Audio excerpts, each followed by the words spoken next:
I'm Siobhan. I'm Devin. And we're Sisters of the Darkest Hour. Welcome back to our channel. Where we last left off, we're on the story of Peggy Ann Bradnick and William Hollenbaugh, known as the Mountain Men. Sorry this episode is so late. It's been very, very hectic. Last weekend we went to this Fright Night book thing in Maryland. And then I've been having some health issues this last week, so things have been kind of wonky and everything. So if you hear any noise in the background, we have two rambunctious dogs. We've been trying to get them to calm down for a half hour, but we don't know if that's going to happen, so we'll find out. But yeah, last week was pretty fun with the book thing in Maryland that we went to. We got quite a few autographs from some authors. We'll have to let you know which ones and what all books we got and what all we liked. I'm in the middle of reading the one from Jenny Allen. She was the Blood Lily, I think it's called. And that one got some cool books too. Yeah, I haven't read hardly any of them, but I did start. I got the Edgar Allan Poe, the greatest works of Edgar Allan Poe, and the Tales from the Grimm Brothers, which probably, even though I haven't read the other ones, those two are probably going to be my favorite because it's Edgar Allan Poe. He's my all-time favorite author. Yeah, I got them books too. I can't wait to dig into some, but I want to get some other books out of the way first. But alright, yeah. But again, sorry this episode is so late. Like I said, it's just been so hectic at the house and everything. But yep, anything you want to say? Or just get into it? Let's just get into it. Alright, like I said, where we left off was Peggy Ann Bradnick and William Hollenbaugh, known as the Mountain Man. We had just gotten done with a series of attacks. And now we are on the kidnapping. The kidnapping for it was Peggy Ann Bradnick. She was born August 16th of 1948. She was the oldest of 6 children of Eugene and Mildred Bradnick. She has a brother, Jim. He was 16 at the time that this had happened. A sister, Mary Louise. She was 11. Twin brother and sister, Donnie and Debbie. They were age 9. And a sister, Carol Jean. She was 8 years old. The family lived near Shade Gap, Pennsylvania. It's a small village in Huntington County. Peggy Ann attended the Southern Huntington County High School at the time that this happened. Her mother worked as a domestic and her dad was gone most of the time because he was working 2 jobs to make ends meet. Unfortunately, they didn't have a lot of money. Yeah. He had been a member of the 28th Division while serving in Germany during World War II and had been shot in the face. Ouch. Yeah. That would have hurt. Ouch.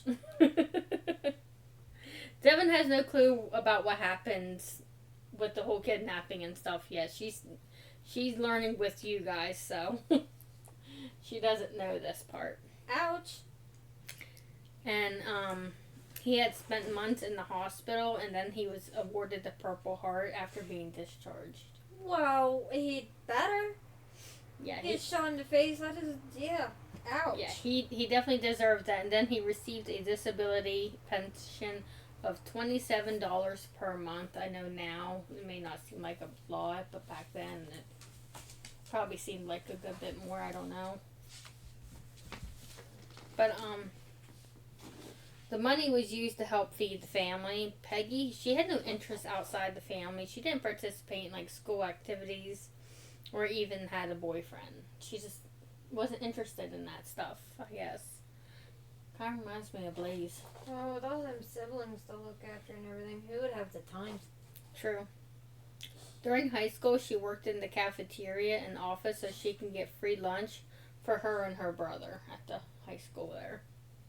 She said she was a poor kid, but she didn't realize it.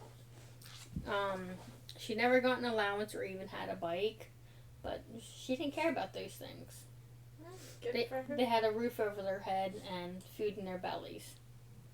Her mom was very entertaining and would think of games for them to play, so they would use their imaginations to keep themselves entertained about everything. But when Peggy was 16, she was a junior in the Southern Huntington County High School at Orbizonia, when she learned of the attack of Christine. It was the following morning in typing class when she learned. The following morning after the attack? After Christine's attack, yes. So, now that we know a bit about Peggy Ann, now the day of the kidnapping, which is the first day, which would have been Wednesday, May 11th of 1966. Of course it's a Wednesday. Yeah, Devin don't like Wednesdays all that much. This is my most hated day of the week. Yeah, she's not a fan of it. People say about Mondays, you expect Mondays to suck. You expect that. And everybody's like, oh, Wednesday, it's the hump day, you're halfway through. Yeah, you're only halfway through.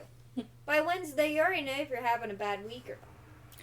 Yeah, my day's Tuesday. Mondays go pretty good for me. Tuesdays just suck for me. But by Wednesday, you can already tell you're having a pretty shitty week, and you're only halfway through it. Maybe. But yeah, I'm not a glass half full kind of person.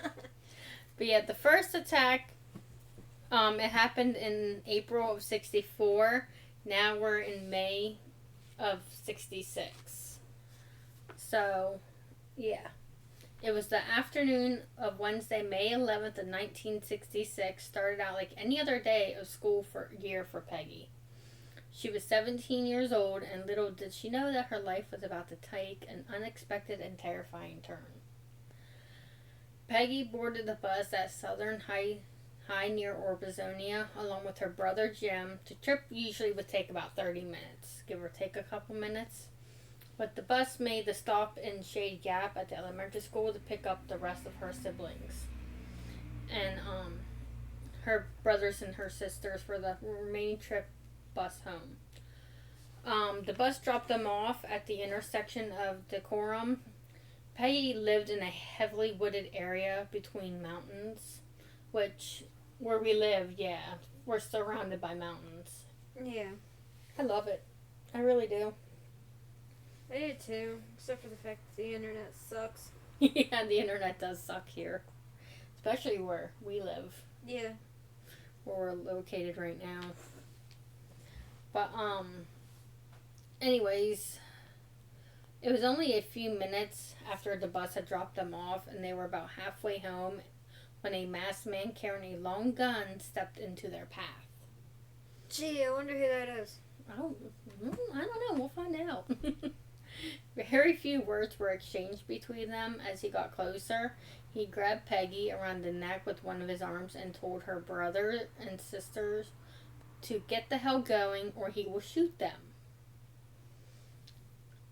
Peggy was very scared and she tried to get away. He warned her that he could kill her if he chooses to. So Peggy's siblings ran home. Her sister had stayed with the younger ones while her older brother, who was 16, ran home to get their father, who was at home cooking dinner at the time. The masked man with the horrible looking teeth was wearing a ball cap, partial false mask, boots, and a long raincoat. That sounds familiar. The man dragged Peggy off into the underbrush that bordered the road. Peggy's brother Jim made it home to his father and told him what had happened. They did not have a phone, so they went to a neighbor's house who notified the state police. Nobody in the area had a phone. Doesn't seem like it. That was common back then, though, too. It was. But once the state police was notified, they sent troopers out right away. Word about the kidnapping has spread fast, which I'm not surprised. It spreads fast in a small town. Yeah. It don't take long for stuff to get around. The town the folk men had armed themselves, had gathered at the bus stop to try and trace the steps that Peggy and her captor took. There are men who had hunt, so they have an idea how to track, and they know the land little bit there. Yeah. But Peggy and her captor had crossed over a mountain foot road. It's an alternate of Route 522, which I'm sure you know that road. Yeah. And entered a dip in the road commonly known as Dry Run Hollow. They crossed into the Dry Run Hollow area about dusk and continued up the side of the Tuscarora Mountain to a point near the summit, near Franklin County line east of the village of Neelyton. And then they started back down almost the same way they went up. So pretty much up and down. They're getting their workout. Yeah, it doesn't They're seem getting like their steps in. It doesn't seem like he had like a set place to go. Sorry, I had to think for a minute what I was gonna say. He did not have a plan. No, did not seem like it. But Peggy was still wearing her school clothes, which was a red jumper and a white blouse and brown suede shoes. I guess her shoes were really worn out too. And her captor was aware of the bright clothes and decided Peggy needed to change her clothes so she wouldn't get caught.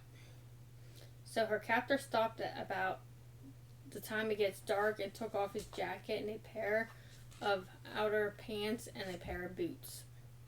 He made Peggy put all these on over her clothes. Then as the night went on, Peggy and her captor started to head south along the ridge of the Tuscarora Mountain toward the Pennsylvania Turnpike in burnt cabins, about 5 miles south. Peggy eventually said there seemed to be no rhyme or reason of their travel. Like we said earlier, he just didn't seem like he had a set place he was going. He kept up his cruel and mental abuse. He kept cursing her and threatening her life and everything. He told her that you're mine and you're never going home again. Ew. Can you imagine being 17 years old, something like that happening? Ew. Yeah. It was about 10 minutes after he grabbed her that Peggy heard her father's voice in the distance calling her. Her captor told her she answered him. That voice she would never hear ever again. You got that, bitch? Oh. Yeah. I can't see you keeping your mouth shut. I don't think I could. I'd be like, alright, you want to play? Let's play. I probably, kudos to her. She kept her cool. I would have gotten shot. He would have shot me because I would have been mouthing. I would have been sassing. Well, maybe your instincts would have kicked in about trying to survive so you can get home to your family. I picture me being sassy to the bitter end. Yeah, I could picture that. I picture me mouthing off to the bitter end. Like, I really do. I picture me. Yeah, I would have made him want to turn the gun on himself, I bet. Yeah. But, where was I? Her daddy's voice. Yeah, they got to the burnt cabins area and they started up, Gobbler's Knob. What? Nothing at all. She's very goofy, laughy today. I don't know what's wrong with me. Well, they got to a cave where they could see the turnpike and stopped for about 20 minutes. It was between 2 and 3 a.m. and then they started back down the mountain and crossed back over Route 522, went to his cabin to feed his dogs. So even through all this that he's doing, he still wants to go back and feed his dogs, which is awesome. Take care of your pups. Yeah, puppies are important. And at this time, they have no clue who had kidnapped her, so the cops don't know where to go. He's not expecting anyone to be at his place either. But the townfolk men were out searching, and they set up a search grid in groups. State police officers went to the cabin of ex-convict William Hollenbaugh along Route 522 to confront him regarding the kidnapping. He wasn't home at the time. It was about 4 in the morning and 2 little dogs were locked in a shed at the rear of the cabin. They find it suspicious. So it was like 4 o'clock in the morning and he wasn't home. Oh, they might have. I don't know. Guess we'll have to keep reading and find out, huh? I guess. But that was day 1. Now this is day 2, Thursday, May 12th, in 1966. The police concluded that Peggy was not kidnapped for money because the family didn't have any money. So why would... They didn't have money, so why would someone kidnap them for ransom? So it was not for notoriety because she was basically unknown. So she wasn't a celeb. Yeah, she wasn't famous. Yeah, she wasn't. Yeah. And they were uncertain if it was for sex. The state police suspected that the kidnapper planned to use the turnpike as a getaway route. They requested the assistance of the Federal Bureau of Investigation, the FBI. And accordingly, Special Agent Ray Anderson of Camp Hill, Pennsylvania, and other agents joined the growing army of law enforcement officers in converging on the environment of Shade Gap. In teams, authorities started door-to-door inquiries of Valley residents. Where do you start to look when you're looking for a needle in a haystack, they said, was the question confronting those commanding the various search parties, which comprised both of police officers and the civilian volunteers. After feeding his dogs just before daybreak, Peggy and her abductor headed westward towards the house where Christine had been attacked. The mountain man continued to drag Peggy along, sometimes at the end of a chain. Ew. Yeah, he had a chain, I guess he tied to her somehow, and that's how he was pulling her along. By mid-afternoon Thursday, Peggy had nothing to eat or drink since school lunch the day before. Peggy said later on that they just continued walking from one place to the other in the area between his cabin, the mountains on either side of the valley, and the turnpike, which apparently he called the turnpike his golden eggs. I don't know. Okay. Didn't you say that he was schizophrenic, right? Yeah, that's what some of the research showed. Okay. Sounds like there might be some other mental issues. They finally stopped during the afternoon near Christine's place. He used the chain and put around Peggy's neck and hands and fastened her to a pine tree. That's how she would sleep. And I stopped the rest. For a while, he kept dancing around in front of her, telling her just how easy it would be to kill her. He said to her, "I don't know why the hell I took you for anyways." Peggy thought the whole time he was just going to kill her because he kept slapping her around. And he would put the gun barrel in her mouth and force her to look up and then say to her, "Do you see anything up there?" Talk about creepiness, torture there, huh? He kept up with that for about half an hour and then said, "We got to get the hell out of here." When they were heading off a ridge, one of his little dogs had found them and he yelled at the dog. The dog wouldn't go away. So when the dog wouldn't listen, he went ahead and shot at it. The dog lived. He did not hit the dog. I was gonna say. The dog lived. He didn't. That was the only thing dude had going for him, was the fact that he was good to animals. I was about to say, that's about to be ruined. Yeah, he didn't hit his dog. Oh, he's lucky. Well, hold that thought. Oh, well, damn. His dogs are all okay. As the number of police, FBI agents, and volunteers continued to grow, they methodically contacted residents throughout the valley and asked for clues about the kidnapping. See if anyone had maybe heard or seen something to try and find out if they had an idea what happened. The investigators checked all residents' tips and rechecked them depending on the answers given to the first officer to contact each of them. That was the end of the second day. Now, like, these police officers, they were really doing it. They were trying. It wasn't one of those, they gave a half-ass investigation. They were really trying. The townsfolk came together. Everyone came together to try and find her. Which, I mean, that's awesome. And they didn't notice the one person that wasn't involved in trying to find her? They might have. But yeah, like I said, the townsfolk, they were doing it. Oh, that's good. Yeah. Sorry, I need to get a drink. My throat was getting dry. Soon after daybreak, shoulder to shoulder search team. Oh, sorry. This is the third day, Friday, May 13th of 1966. Friday the 13th. Love it. It's a holiday. I figured you'd like that as soon as I would say the date. That's why, even though I started reading, I had to go back and say the date to speak for you. Yeah, Friday the 13th is a holiday. Yeah, for this house it is.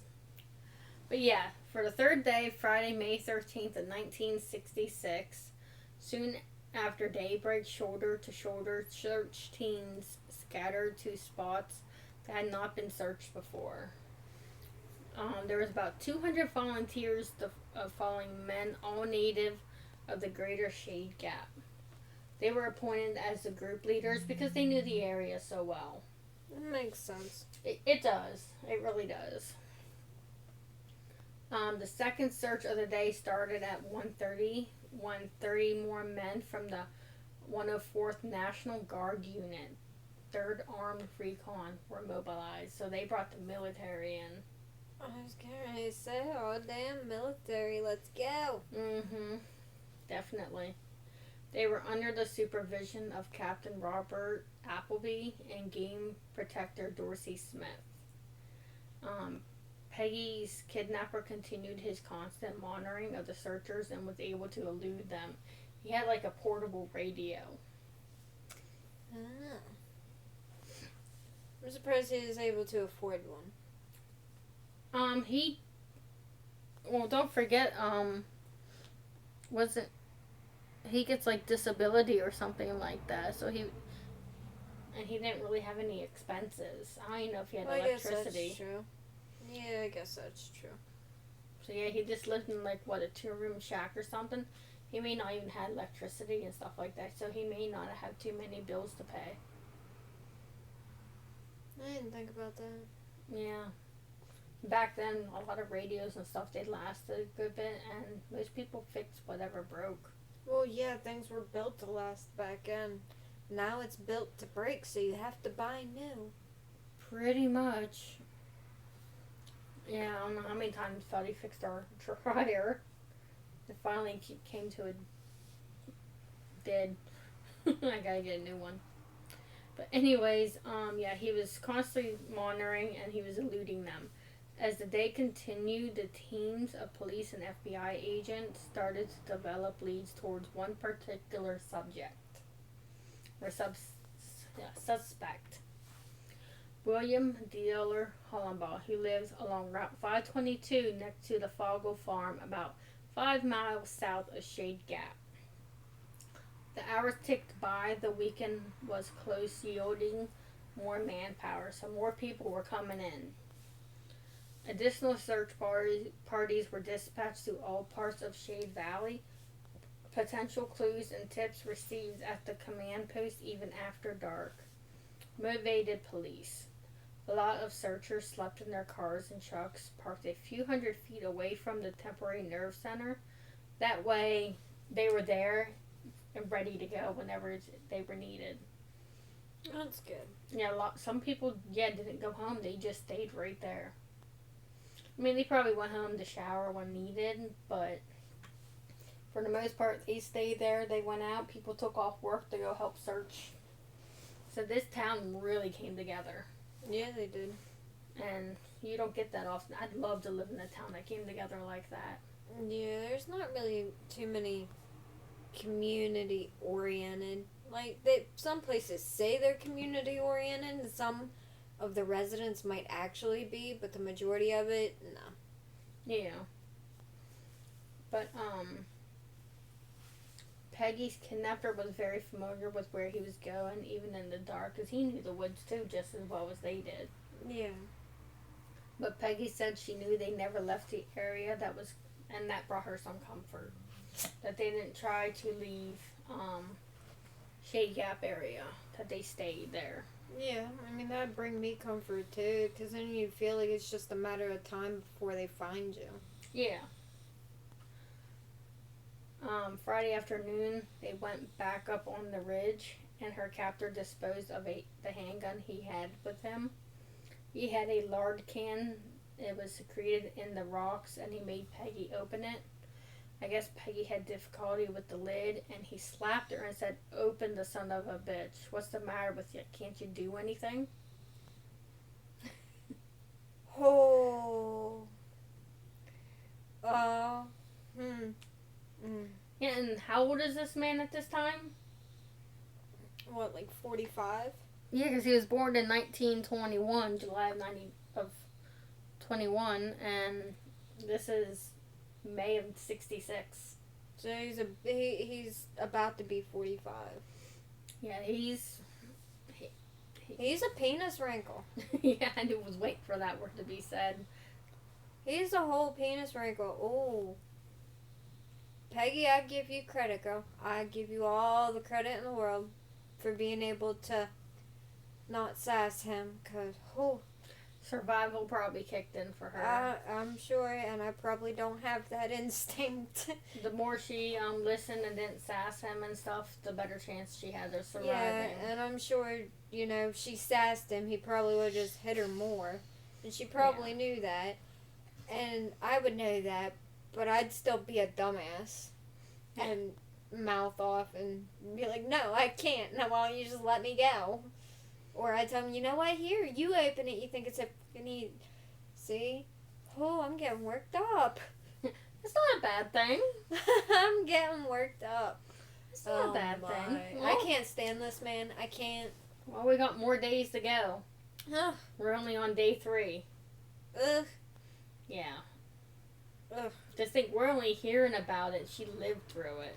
I know. I can't imagine what she went through. I cannot imagine that. I've had some pretty horrible situations in my life. Mm-hmm. And, like, there was times I wasn't sure what was going to happen to me. But I couldn't imagine going through something like that. Yeah. But, yeah. Her captor then put the gun in the lard can, and they headed back toward Neelyton by the way of burnt cabins up toward Cowan's Gap along Franklin County border. By the time they got to the top of Neelytown Mountain, they started down the other side into Franklin County. So even though they went to Franklin County, but they were still staying in the closer area. They didn't leave town, so to speak. Yeah. They didn't go to like State College, Mifflintown, or Lewistown, or other areas. Yeah. But 2 times they started down, turned around, and then came back to the top so he could see the turnpike.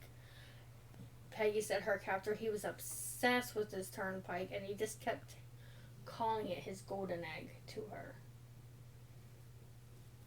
He has an obsession with the turnpike. Weirdo.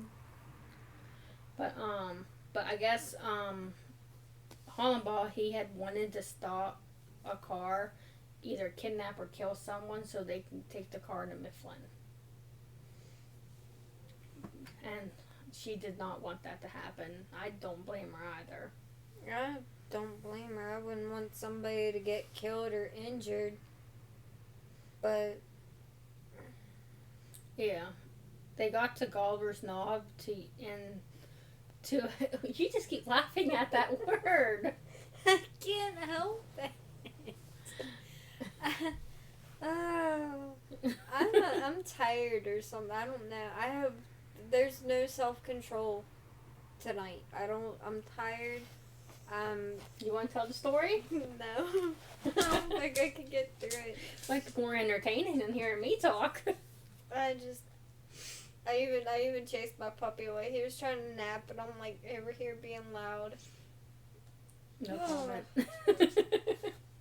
But yeah, they got to Gobbler Knob and to the cave. Can you let me say this? She has her head in her hoodie just laughing and trying to cover her face. Okay, I'm just going to ignore her and keep going.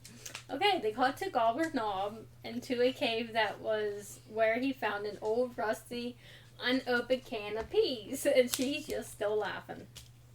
He used a rusty hunting knife he was carrying to open the can. Then he scooped up 3 peas on the blade and shoved it into Peggy's mouth and said, "Eat, bitch, I don't want you to starve." Oh. Mm. Oh. The day was turning into a busy day. The command post was receiving some badly needed information. About 8:30 a.m., Sergeant William Kimmel directed Trooper Richard Stroud to start canvassing residents along the portion of Route 522. In particular, he made contact with Mamie Anderson, no relation to the FBI agent Anderson, by the way. Yeah, I mean, Anderson is a fairly common last name. Yeah. But he made contact with Mamie Anderson about a report that Lloyd Fogel may know something about a man known as Bill Hollenbaugh, who lived in a 2-room shack owned by the Fogel's brother-in-law. This was about 5 miles south of Shade Gap towards Burnt Cabin.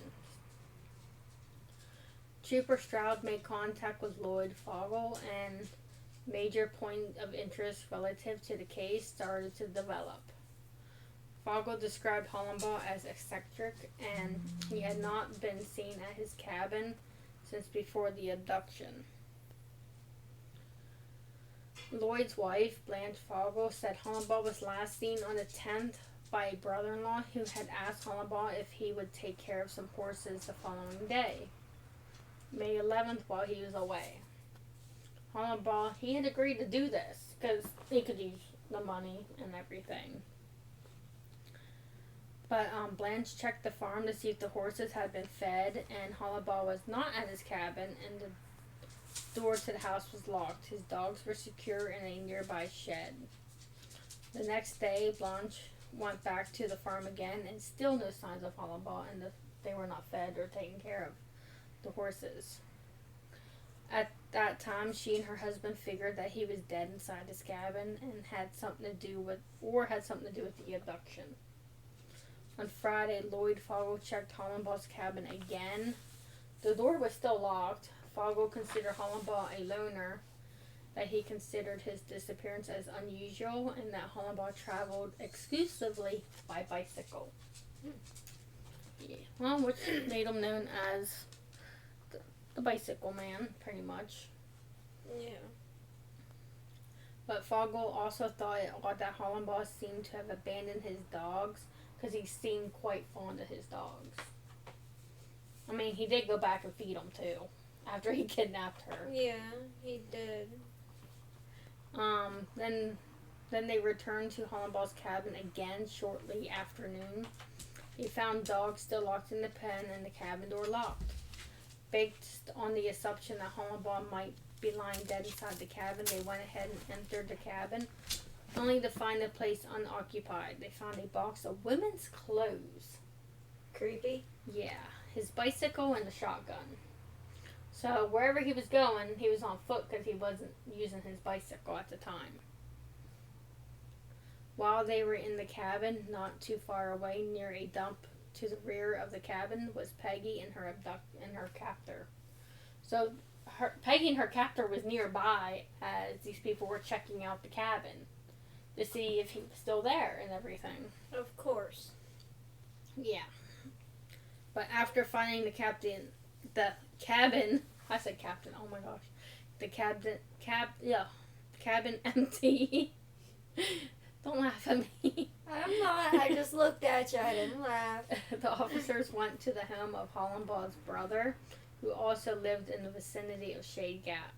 He told the investigators that his brother William was 44 years old and a native to the Mifflin, Juniata County, Pennsylvania area. His brother had been arrested in 1939 for burglary of a Mifflin hardware store, and William and his two accomplices had stolen some guns, which automatically made that a felony. Yeah. William was sentenced to a prison tier. He served a short time at Western Penitentiary. Oh my gosh. And then was transferred to Rockview Correctional Facility. Good old Rockview. Well, during World War II, William escaped from Rockview. Not so good old Rockview. What the hell y'all doing? Well, it took about 9 months later, but he was recaptured and returned to the prison. 9 months.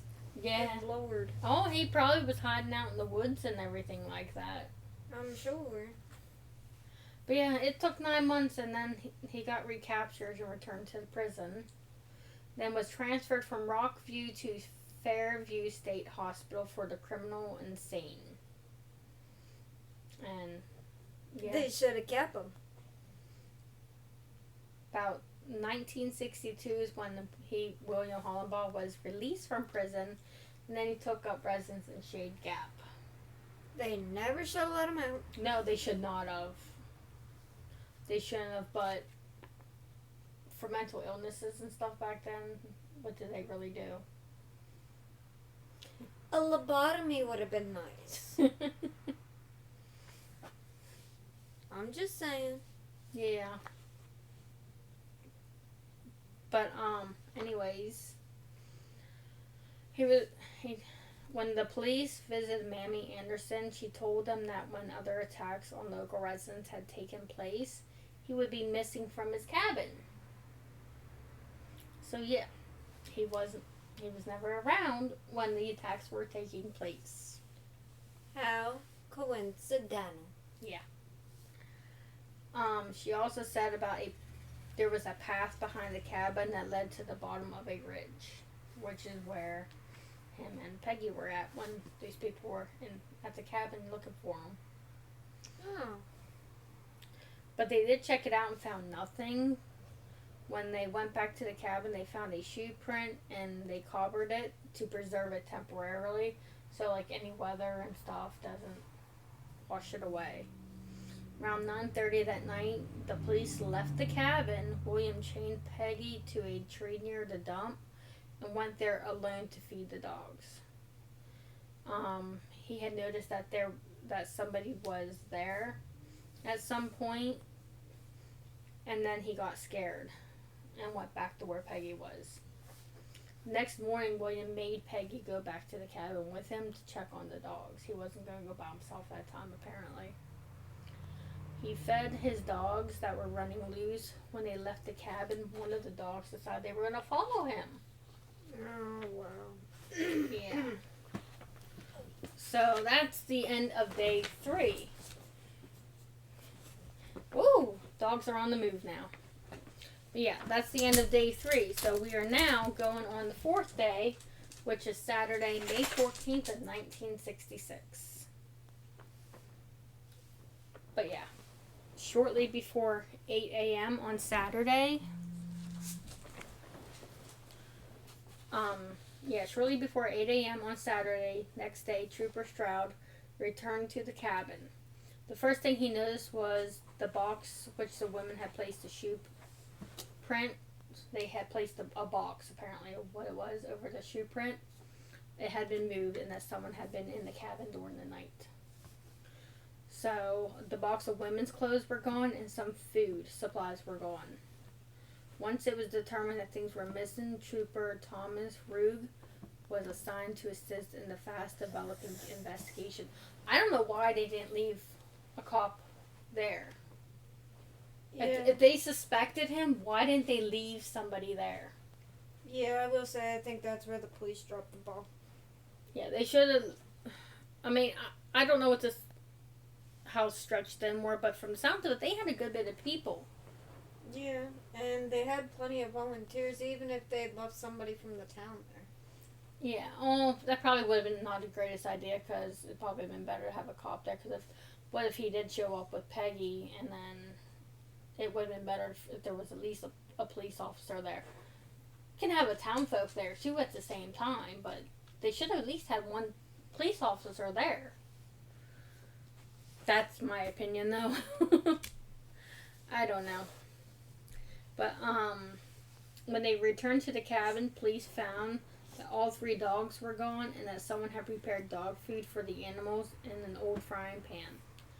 Peggy said all day Saturday and even that night they stayed on the ridge between his cabin and Mountain Foot Road.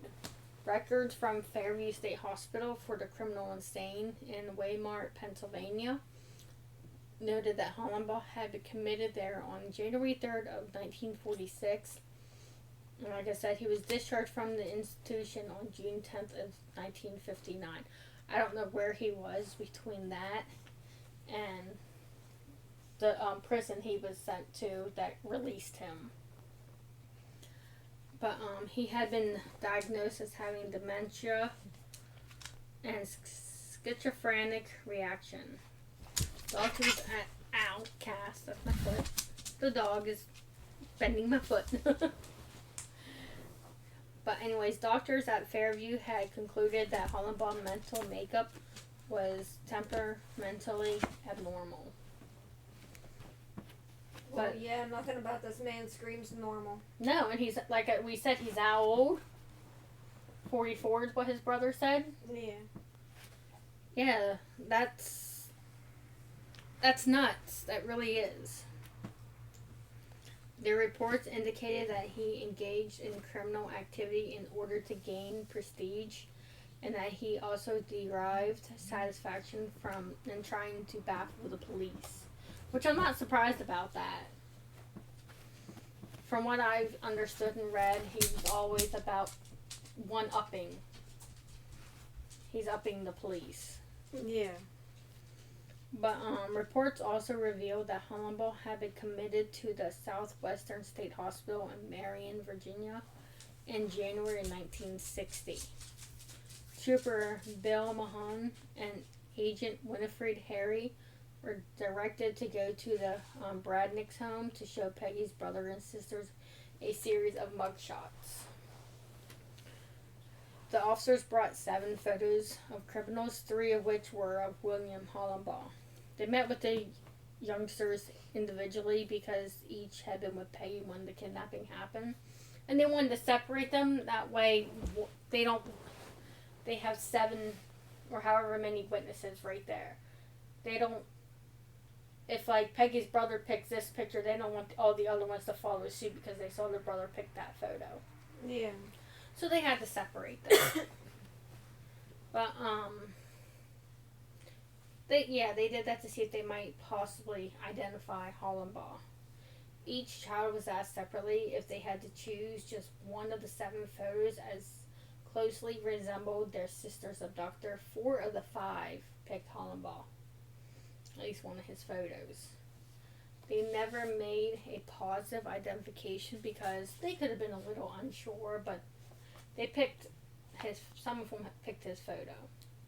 But he had that partial mask on, so it was probably I was gonna say, didn't he have a mask on covering at least part of his face? Yeah, and a hat. And his siblings were pretty young, or her siblings were pretty young. Yeah, well, except for what her brother was, the one brother was 16. Yeah, and he had a lot of focus on what was going on with Peggy and trying to keep his siblings wrangled in, so to speak, make sure everybody else was okay. Yeah. And then he took off running to try and inform his father. Yeah.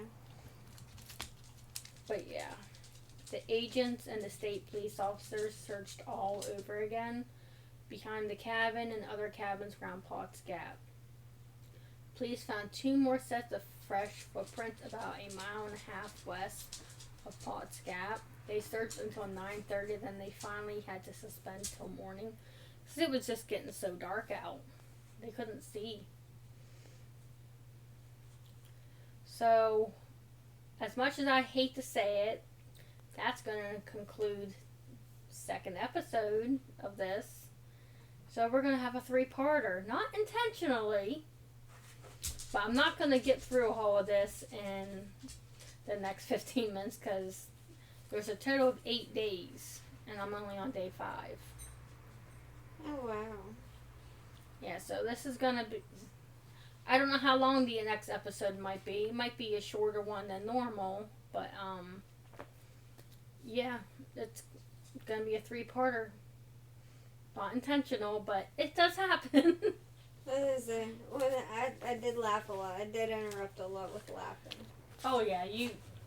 Don't know what was up with you, but yeah. I think it's just I'm tired, and you know how I get when I get tired. I'm either cranky or I get the giggles really bad. Oh, I figured you were just cranky. That's your normalness. Whoa. Yeah. You'll say, yeah, I grew up with you. But you do get the giggles a lot when you're sleepy at times. I do. I get them really bad. Remember Grandma? Oh, yeah, definitely. I remember that night all too well. Yeah. I know what your night you're talking about. Up all night long giggling for no reason. It wasn't a good night. It was a bad night. Yeah, it was, and... I couldn't stop giggling. I have no idea what my problem was. I fell asleep and I woke up with Mom's hand over my mouth. Well, yeah, we're trying to sleep. You wouldn't let us sleep. I couldn't help it.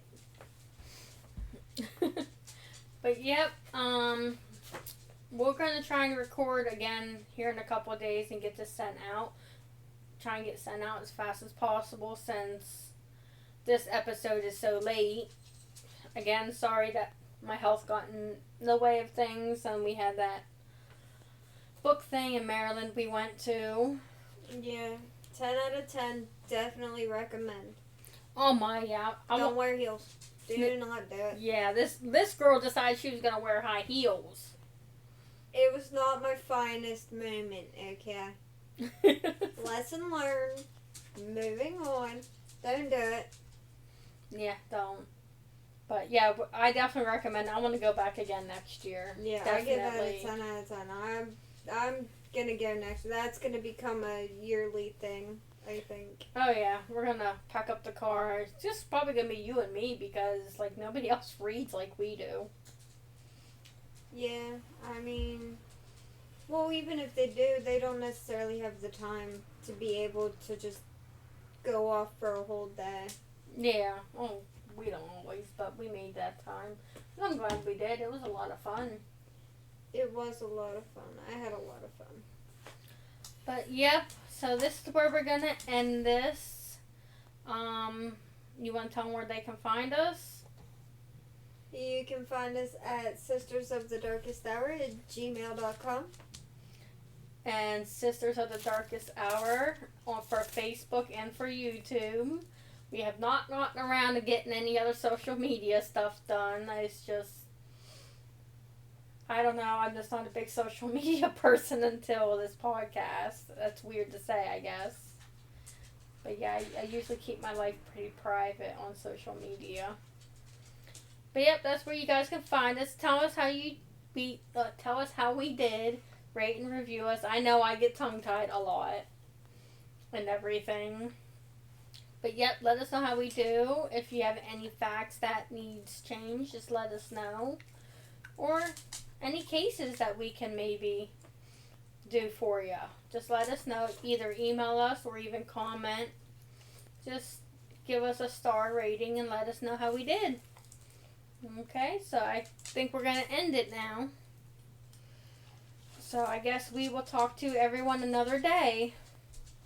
Hopefully we will upload again soon, and it won't take as long to get the next episode out as it did this one. Yeah, that was completely unintentional with everything going on. Yeah, we're going to try to get better at being pretty consistent. Yeah. But okay, we will talk to everyone later then. Alright, thank you for listening. Yep, thank you for listening. Bye. Yep, bye. Oops, I don't have this.